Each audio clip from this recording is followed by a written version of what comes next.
kapag nagkakaroon tayo ng mga severe thunderstorm talaga, bago bumagsak yung malakas na ulan, mauna muna yung malakas na hangin. So, yung mga nangyari ng mga nakarang araw o yung kagabi, dahil sa severe thunderstorm, may isa pang characteristics yan na yung makikita natin umuulan ng hail, nagkakaroon ng hail formation. So, iilan ito sa mga characteristic pag meron tayong severe thunderstorm talaga. So, normal lang yon.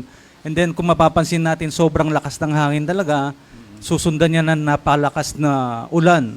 Pero, sabi nga ng forecasters natin, 30 minutes to 1 hour lang. Pero may time naman na habang nauubos na yung isa, meron naman magpo-form, pero nagmo-move na. Hindi na nako-concentrate sa isang lugar yung malakas na ulan tsaka hangin. Kumbaga, nagmo-move na siya.